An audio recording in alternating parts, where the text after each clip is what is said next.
Jadi dulu ini sempat disebut oleh beberapa pejabat pemerintah kan, dulunya ini cerita ini agak ditutup-tutupi gitu ya. Tapi ini terjadi. Kenapa tidak diakui saja kondisi industri itu begini? Dan kami sedang. Ketika sekarang kita udah mulai kesulitan gitu ya dengan industri garment dari Bangladesh, dari India, mungkin dari Vietnam gitu ya. Ya waktu itu sebenarnya sudah diingatkan. Jadi kita mesti review kembali ya. Gitu ya. Apakah itu kemudian berdampak positif terhadap kita atau justru menyulitkan gitu. Termasuk misalkan kebijakan SNI lah katakanlah.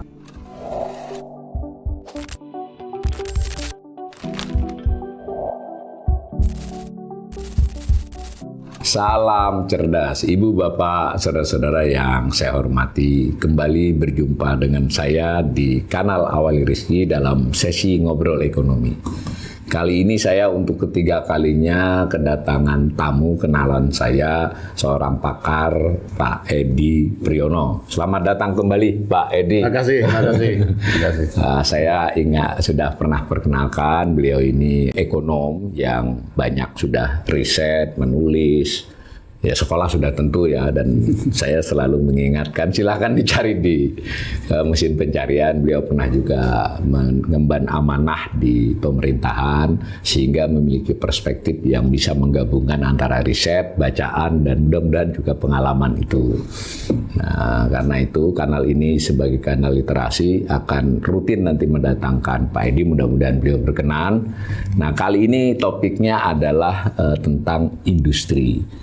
Karena kita tidak bisa juga terus-menerus ya Pak Edi bincang soal ini pertumbuhan ekonomi, ini APBN realisasi, itu penting semua. Tapi yang berperspektif jangka menengah dan panjang kelihatannya jangan sampai kita abai untuk dibincangkan.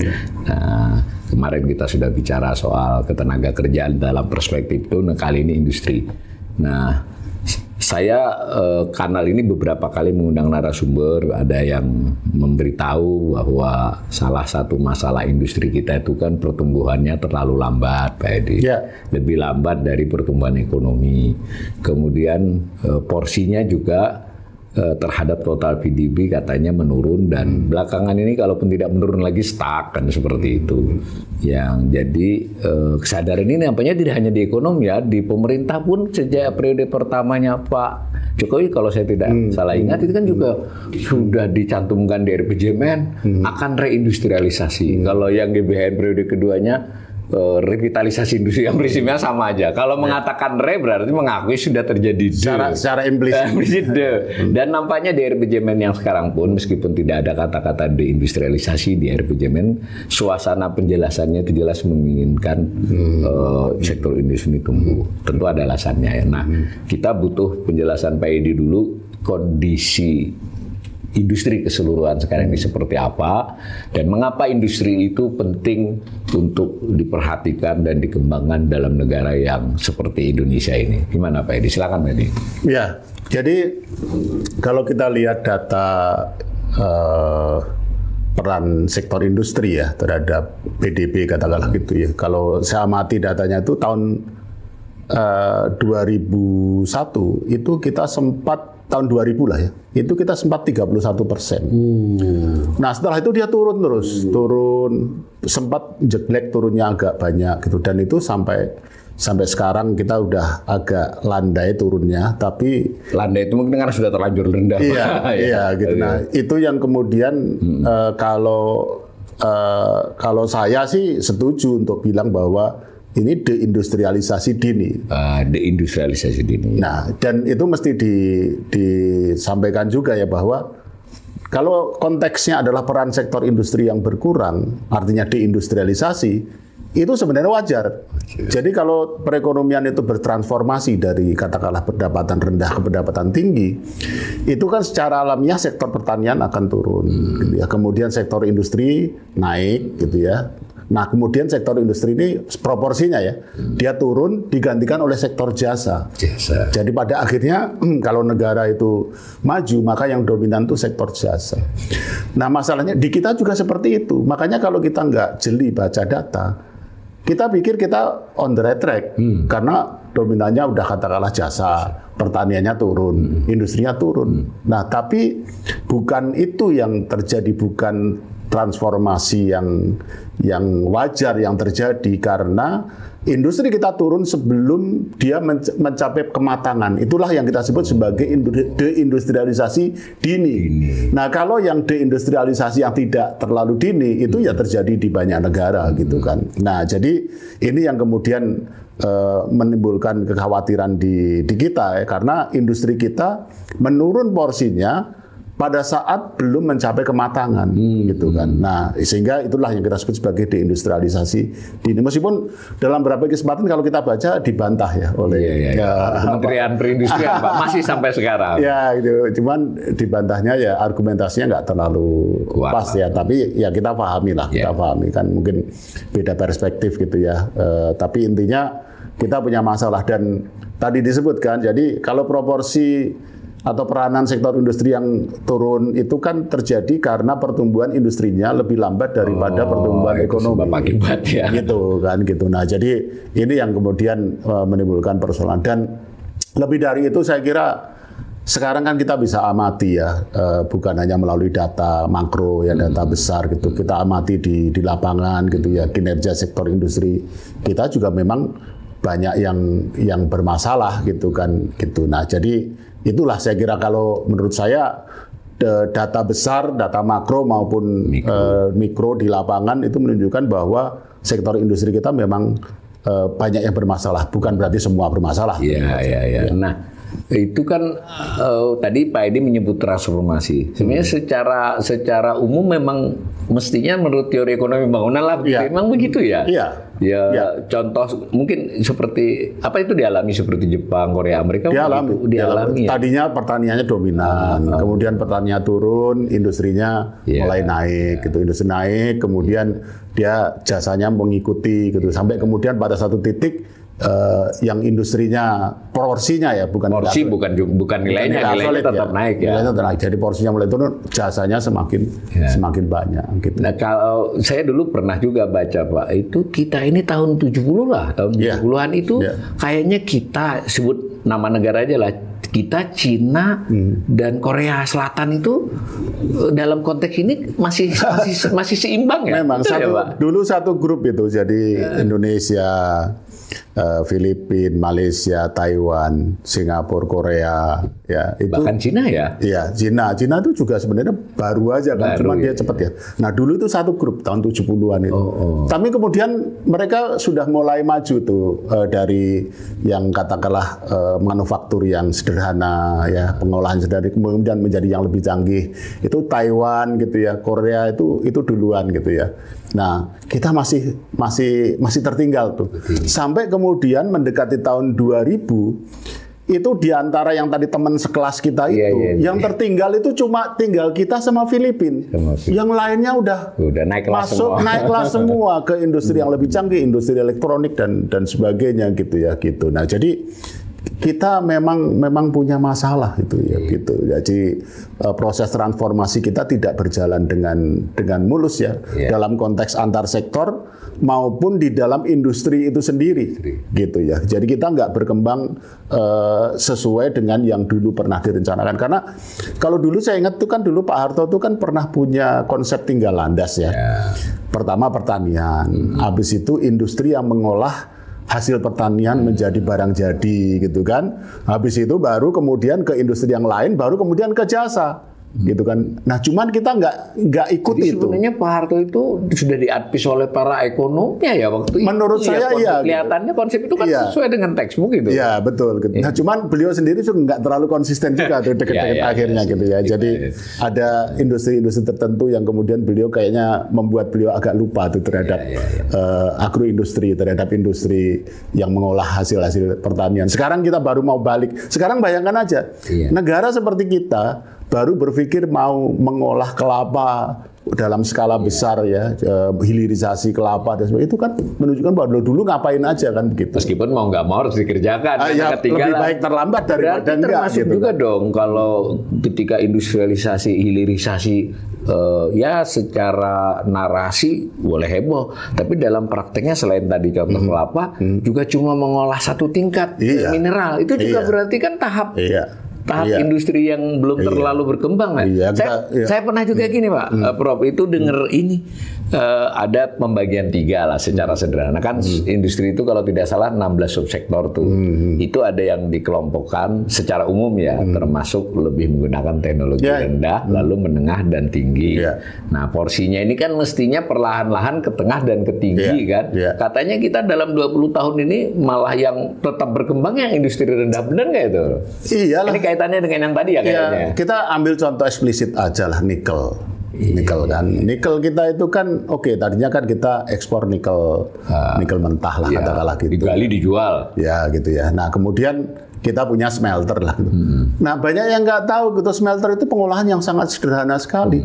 Dan kita itu banyak banget tuh smelternya gitu ya. Jadi kalau menurut saya pribadi sih malah kebanyakan. Itu sebagai kategori semua kategori teknologi rendah atau menengah bawah aja. Kalau menurut saya ya rendah atau menengah bawah itu sederhana. Ya kayak batu bara segala itu ya sebenarnya. Gitu. Nah kita nggak kemudian secara jelas dan agresif kemudian mengembangkan pengolahan yang lanjutannya gitu kan. Nah ini yang kemudian membuat kita seolah-olah terlalu cepat puas ya. Ini kalau terkait dengan hilirisasi di Minerba kita terlalu cepat puas gitu ya. Berarti sebenarnya umum ya sudah berdasarkan pengalaman banyak negara dan kelihatannya di buku-buku ajar yang saya pernah baca itu ya memang satu tadi industri ini sampai tingkat tertentu harus porsinya besar dan sejalan dengan peningkatan pendapatan per kapita ya. Nanti baru boleh turun ketika pendapatannya sudah tinggi, sudah sejahtera. Nah, yang kedua di dalam tubuh sektor industri sendiri itu kan banyak subsektornya. Itu juga terjadi transformasi. Semula mungkin kita hanya olah-olah primer olah-olah tanian, olah-olah lalu pelan-pelan mengolah barang industri itu sendiri mungkin makin canggih. Nah, ini kedua-duanya kelihatannya tidak berjalan lancar di Indonesia. Cuman dulu seingat saya kita ini juga pernah tidak buruk-buruk amat tuh. Seingat saya dulu kita industri tekstil tekstil dan produk tekstil itu di tahun 90-an jago tuh. Bener nggak itu waktu itu tuh? Iya, bahkan sebelum ke situ ya, sebelum ke tekstil. Bahkan kalau kita tarik ke belakang lagi, baja aja, industri baja. Krakatau Steel itu pernah menjadi industri baja terbesar di Asia Tenggara, gitu kan. Bahkan salah satu yang terbesar di Asia. Sekarang nasibnya menunggu rantangan dari bleeding itu berdarah-darah. Ini kan ya kalau menurut saya ya pasti salah urus, gitu kan. Nah jadi kemudian ke tekstil ya. Jadi sebenarnya saya ingat banget ya tahun 90-an akhir itu memang sudah mulai diingatkan ya. Saya ingat banget bahwa industri garment itu waktu itu disebutnya sunset industry. Sunset industry dalam pengertian daya saingnya itu semakin lama semakin turun. Karena apa? Karena industri garment yang di kita itu kan juga hasil relokasi industri garment di Asia Timur, gitu Taiwan, gitu Jepang. Ketika mereka harga tenaga kerjanya, upahnya sudah mulai naik, maka industri-industri yang padat karya ini mereka relokasi ke kita. Waktu itu mereka mengembangkan industri yang kalaupun tetap garment dengan pendekatan atau dengan mesin yang lebih padat modal, sedangkan industri itulah yang ke kita. Nah, jadi yang dimaksud sunset adalah daya saingnya akan semakin lama semakin berkurang dibandingkan dengan negara lain.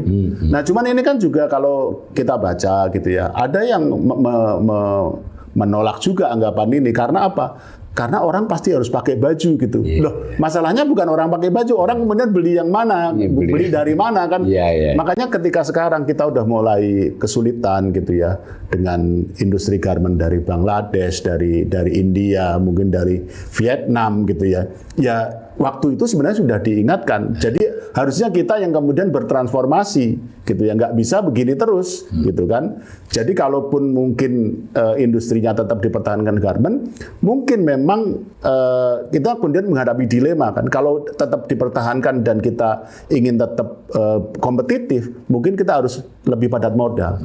Nah di sisi lain kita ingin menyerap tenaga kerja. Nah harusnya yang tenaga kerjanya ya tidak harus di situ kan, diserap di industri lain yang memang naturally memang dia harus padat karya tanpa harus kehilangan daya saingnya gitu kan. Nah itu yang membuat kemudian kinerja industri garment kita ini kita berat gitu ya. Jadi sekarang juga semakin sulit bersaing.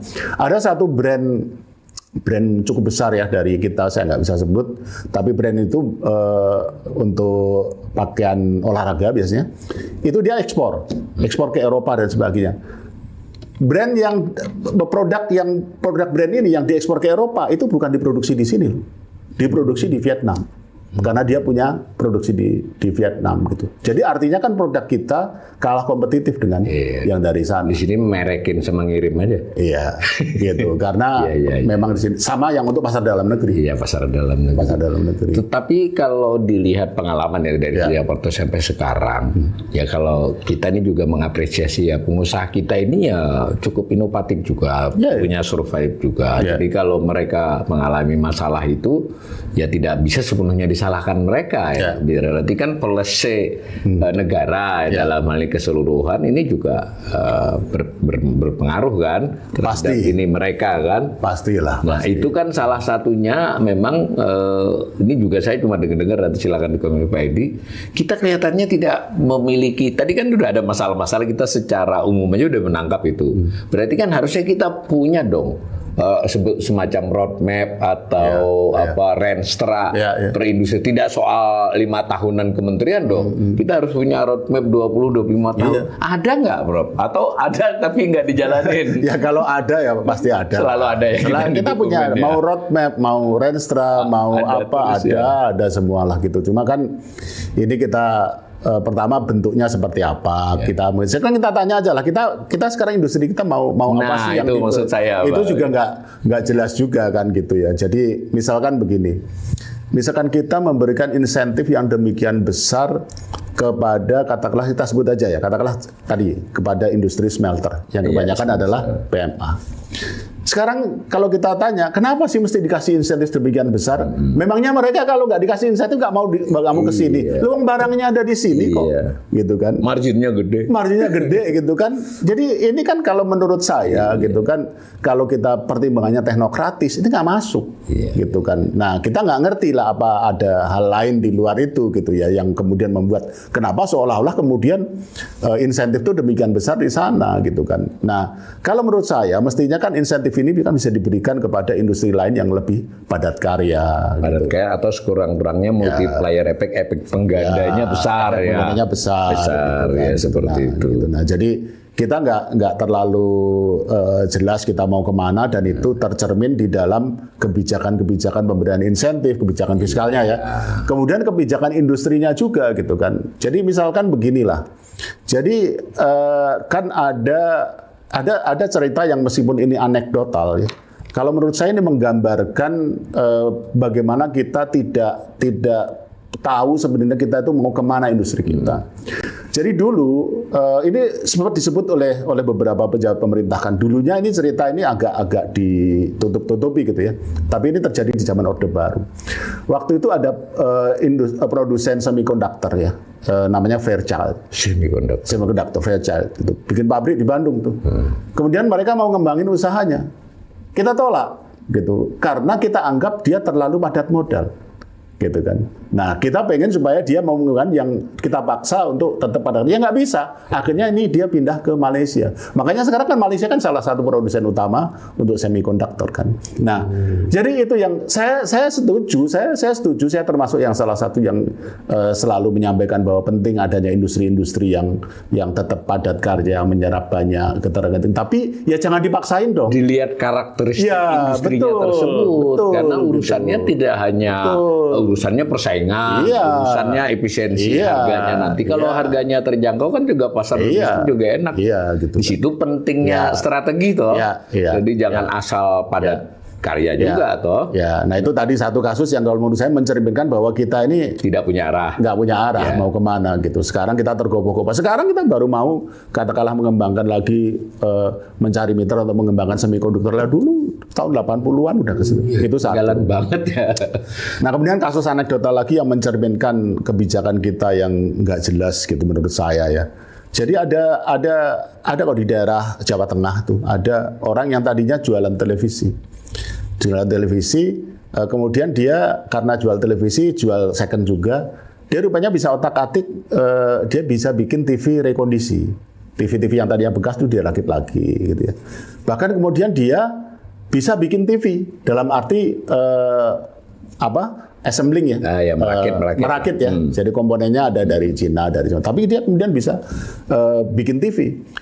Nah kemudian karena dia udah jadi produsen, dia dikenailah berbagai peraturan, dan terutama adalah peraturan standar nasional yang ternyata itu juga tidak mudah juga. Antara lain katanya karena asesornya ini kemudian harus memastikan bahwa komponen ini di sana, di negara asalnya itu memenuhi SNI juga. Dan katanya katanya yang harus membiayai ini dari pelaku usaha. Gitu. Padahal dia dari yang tadinya jual TV menjadi produsen TV kecil-kecilan lah. Itu dia tenaga kerjanya meningkat tuh dari sekitar 20 orang menjadi 200 orang. Ya mungkin nggak terlalu besar ya, tapi ini kan berarti. Ya, nah, contoh ya. Sampai kemudian dia bilang, nah kalau gini caranya saya mending balik jualan TV aja. Gitu kan. Nah, jadi memang ada kebijakan-kebijakan yang kita mesti review kembali ya. Gitu ya. Apakah itu kemudian berdampak positif terhadap kita atau justru menyulitkan gitu. Termasuk misalkan kebijakan SNI lah katakanlah gitu.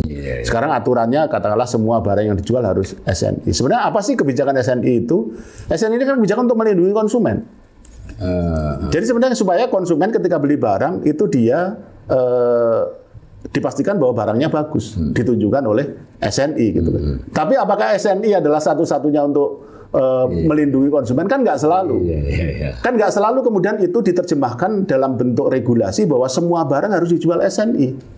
Kan bisa aja dalam bentuk edukasi.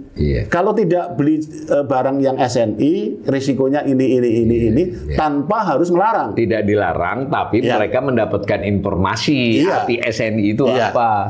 Gitu kan. Betul Pak. Jadi, gitu. Nah kalau begitu mengkonfirmasi dong tadi dugaan saya bahwa sebetulnya pelaku usaha kita itu ya orang Indonesia itu menurut saya kreatif Pak. Memang. Orang ada sebutlah kendaraan atau alat-alat apapun yang pabriknya sudah tutup aja masih bisa diutak-atik. Dari sisi itu kan ada artinya kebijakan pemerintah itu mau pusat mau daerah itu kan jangan sampai tidak memiliki perspektif yang luas begini kan Pak, bahwa kita tetap harus melihatnya dinamika ekonominya kan yang utama ya.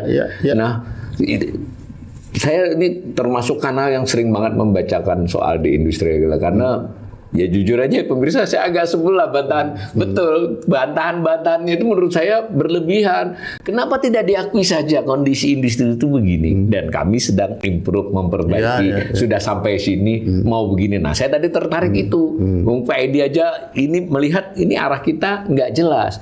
Atau kalau saya balik lagi Pak, bagaimanapun Soeharto plus minusnya kelihatannya lebih jelas loh arah industrinya. Menurut saya kecuali di mendekati akhir-akhir ya itu. Karena itu kadang ya itulah faktor kepentingan politik ya. Tapi secara umum dokumen GPHN-nya itu adalah arahnya Pak ya. Dan terlepas dari itu kita ya tadi saya setuju dengan Pak Edi ya kita ketinggalan kelas dengan beberapa negara yang dulu teman sekelas. Mereka udah naik kelas dalam konteks industrialisasi Tapi toh kita nggak bisa melompat begitu saja karena saya dengar kan kita dulu sempat nih bukan akan melompat juga nggak mungkin. Jadi maksudnya kalau umpama kita pun harus kembali kepada agroindustri atau industri-industri yang sebutlah 2,0, 3,0 kan nggak masalah Pak Edi. Tapi strateginya harus jelas mau kemana. Nah, ada lagi Pak Edi. Saya ini tidak tahu persis industri, tapi kan saya orang yang suka ngotak-ngatik data BPS itu BDB. Itu di industri manufaktur tadi 16 subsektor. Yang porsinya cenderung bertahan bahkan sedikit meningkat dan tumbuhnya memang tinggi itu industri makanan, minuman dan tembakau Pak. Itu komentarnya gimana Pak Edi? Peran para perokok antara lain. antara lain mungkin saya menyumbang itu Pak. Makanan minuman lah sekurang-kurangnya. Ya itu kan sebenarnya kan konsisten dengan bahwa mayoritas dari atau peran konsumsi rumah tangga gitu ya. Jadi domestik ya. Konsumsi rumah tangga domestik ya. Jadi dan kalau kita bicara konsumsi dalam ekonomi kan tidak harus makanan sebenarnya. Tetapi memang porsi makanan ini kan memang besar ya. Dan kalau menurut saya sih memang industri makanan kita ya cukup kompetitif ya. Contohnya mie instan lah. Mie instan tuh bahan bakunya impor gitu ya. Tapi dia bisa ekspor, dan kita itu terkenal banget ya di Afrika dan juga di beberapa negara. Karena di Mekah Madinah Pak, karena mie instan kita enak gitu. Makanya, nah sebenarnya kita punya kelebihan yang sebenarnya tidak dimiliki oleh negara lain terkait dengan mie instan itu, rempah kita. Ini itu gitu. Nah, jadi ini juga kemudian, cuman kita kadang-kadang nggak sadar gitu. Jadi sebenarnya kita bukan jualan mie itu, kita jualan rempah gitu.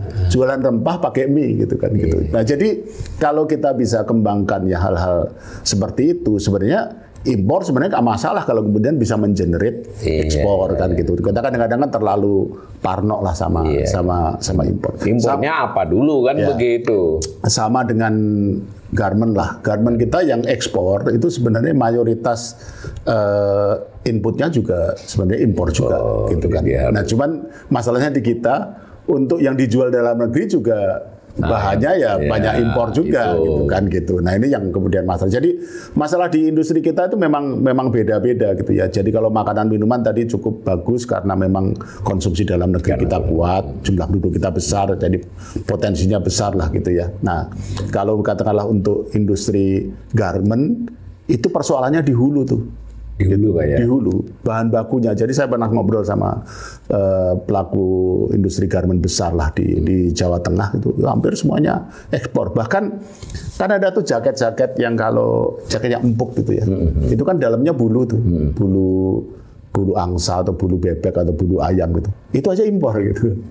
Itu aja impor gitu. Bahannya ya. Kemudian industri sepatu gitu ya. Lem dalam negeri ada, tapi kalau lem yang bagus itu yang dari impor gitu. Jadi kita punya persoalan di hulu. Jadi ini kita juga jangan selalu kalau ngomong tuh selalu hilirisasi, seolah-olah persoalan kita di hilir gitu kan. Maksudnya di hulu juga ada masalah gitu kan gitu. Nah, jadi tergantung kepada industrinya. Untuk garment jelas ya persoalannya di hulunya ya, di penyediaan bahan baku. Nah, kalau industri obat ya, bahan baku obat lain lagi tuh. Bahan baku obat itu kan contohnya inilah, kita juga baru tahu tuh industri paracetamol. Paracetamol itu kan obat turun panas. Itu konsumsinya kan besar sekali ya. Hampir semua obat demam dan sebagainya itu kan itu ya. Ternyata bahan bakunya tuh di kita ada. Dari minyak tuh ternyata. Jadi salah satu side product dari minyak itu ada. Minyak bumi itu. Minyak bumi itu side produknya adalah salah satunya adalah bahan baku. Tapi kita nggak kunjung bisa, ada persoalan misalkan patennya udah dikuasai oleh produsen di luar negeri gitu ya. Kemudian kita selalu problem klasik, kita kalah efisien dibandingkan kalau kita impor dan sebagainya. Ya jelas ya, karena kalau perusahaan-perusahaan yang sudah established ini kan skalanya besar banget ya. Jadi average cost-nya kan bisa rendah. Sehingga kalau kita baru mulai itu kita pasti kalah efisien lah. Tapi ini kan sesuatu yang kalau menurut saya bisa dipecahkan ya. Contohnya persoalan paten kan kita bisa lah ajak kerjasama kan gitu ya. Nah, kemudian masalah tadi dalam jangka pendek kita nggak bisa bersaing karena kalah efisien dengan produk impor. Ya kita bisa punya kebijakan proteksi yang tapi harus ada jadwalnya kapan selesai, jangka waktunya. Ada stimulus juga agar ini bisa. Ya, jangan nggak terbatas. Di kita kan seringnya begitu kan. Jangan manjain kan. Ini kan insentif atau stimulus atau apapun namanya lah, yang jelas kita membantu usaha yang baru kita anggap sebagai baru berkembang untuk kemudian bisa bersaing ya katakanlah. Itu macam-macam ya, dengan tarif impor atau dengan kuota dan sebagainya, terserah lah gitu ya. Itu kan ibaratnya seperti kita membiayai orang untuk belajar, untuk sekolah. Nah, jadi orang sekolah ya harus ada waktunya. Jangan belajar terus yang biaya ini kan jangan rakyat. Jangan disuapin terus gitu kan. Ini kan juga berlaku untuk industri-industri yang lain. Jadi kita kalau punya kebijakan itu harus jelas. Kalau misalkan ada kebijakan insentif, ini sampai kapan?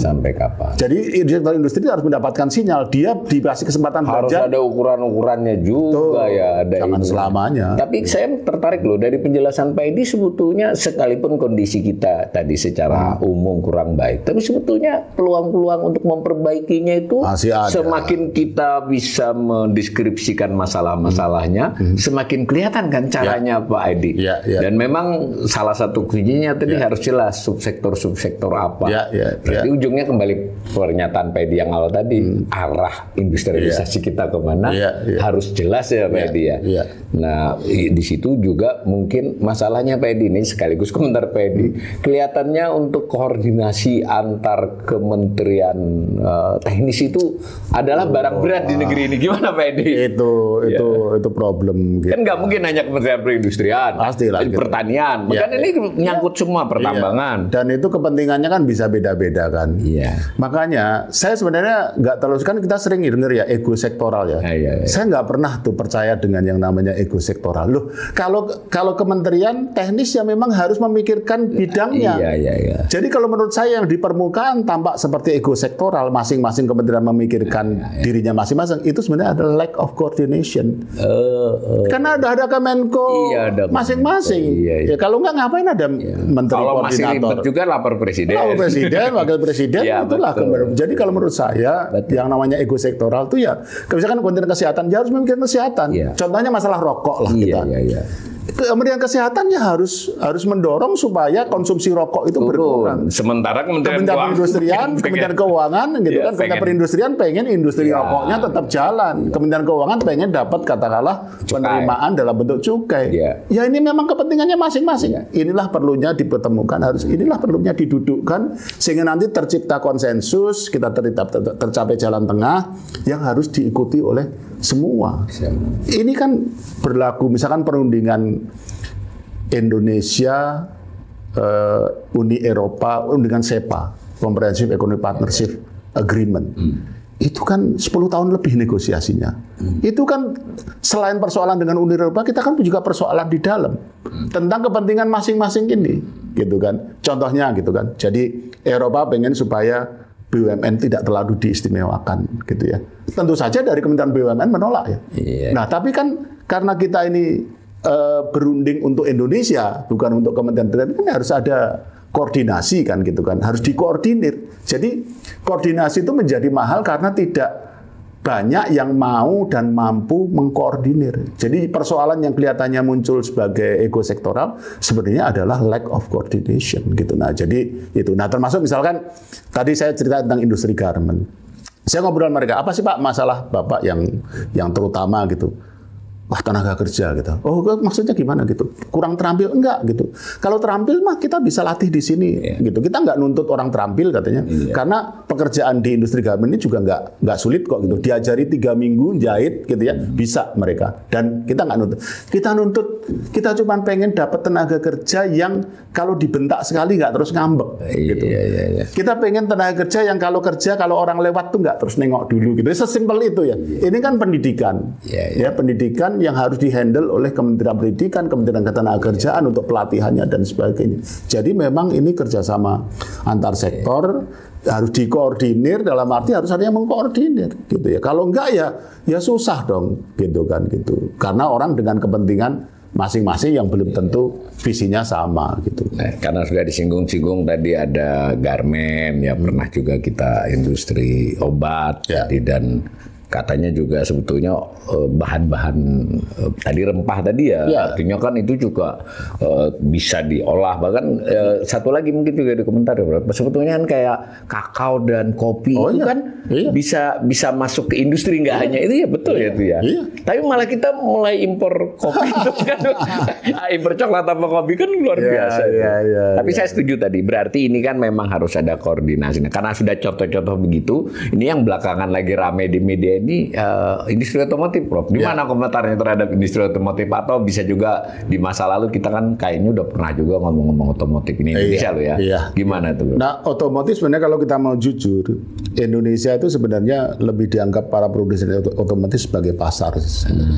Jadi sebenarnya kalau kita bisa kuasai pasar dalam negeri aja itu sebenarnya udah bagus banget, karena orang juga pengen jualan di sini kan gitu. Jadi nah cuma kan sekarang kan industri otomotif kan memang demand-nya lagi turun ya. Jadi penjualan karena daya beli juga berkurang ya. Tapi sebenarnya kalau dari sisi industrinya kan kita sudah bisa ekspor dan sebagainya ya. Jadi menunjukkan bahwa sebenarnya kita cukup bisa bersaing ya. Saya pernah datang ke sebuah pabrik otomotif ya di daerah Karawang gitu ya.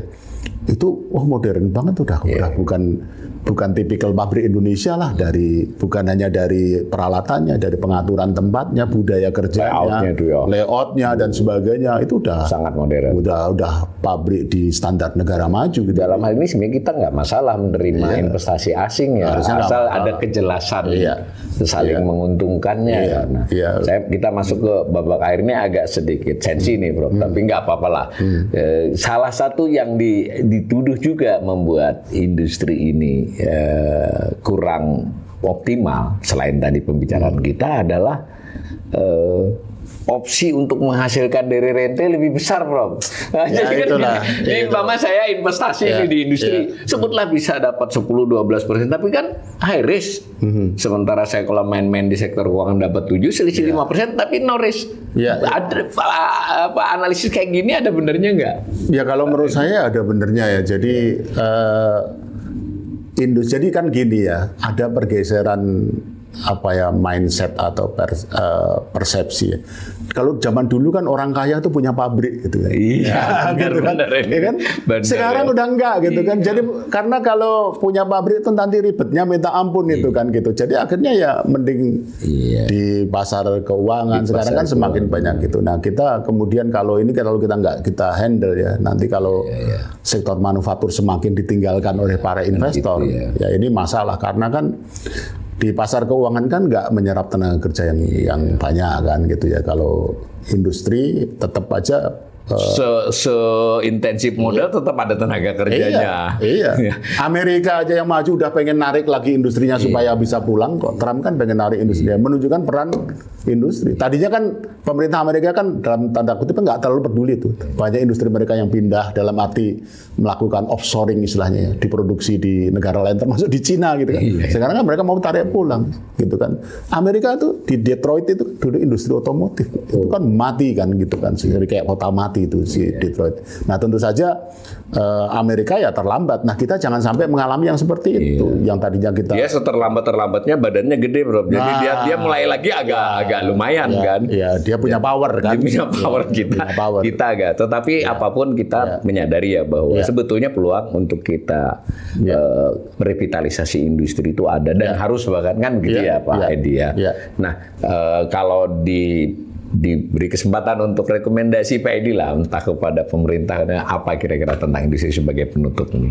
Ya kalau kita yang pertama diakui dulu lah ada masalah. Nah gitu. Saya kira dulu lah. Bahwa kita ini sedang deindustrialisasi gini. Gitu kan. Sehingga kemudian kita harus melakukan revitalisasi. Silakan mau disebut revitalisasi, atau mau disebut reindustrialisasi, mau disebut hilirisasi silakan. Tapi yang jelas industri ini tetap harus mendapat perhatian yang lebih besar gitu ya. Nah kemudian kita juga mesti jelas tuh roadmap-nya kita mau kemana gitu kan. Ini mau kemana sehingga nanti kebijakan-kebijakannya bisa disesuaikan. Karena nggak mungkin kita ngembangkan seluruh industri sebagai unggulan. Yang namanya unggulan mesti dipilih kan. Nggak mungkin. Nah, gitu. Dan saya selalu bilang bahkan sebelumnya di podcast sebelumnya juga di sini juga saya sudah sampaikan ya kalau saya boleh memilih gitu ya. Saya akan memilih industri-industri yang berbasis sumber daya lokal dan yang bisa diperbarui. Bisa diperbarui, renewable ya. Renewable. Itu yang kemudian kita genjot karena kita punya potensi besar di sana dan dia renewable, kemudian forward linkage dan backward linkage-nya juga besar daripada ngasih insentif terlalu besar untuk industri-industri yang bergerak di sumber daya alam yang tidak terbarukan, minerba dan sebagainya. Begitu ya pemirsa, tapi tadi sudah dikatakan Pak Edi juga itu sangat membutuhkan koordinasi di tubuh pemerintahan sendiri. Bukan hanya pemerintahan negara, karena ada Bank Indonesia, ada OJK, karena tadi sudah kita singgung-singgung.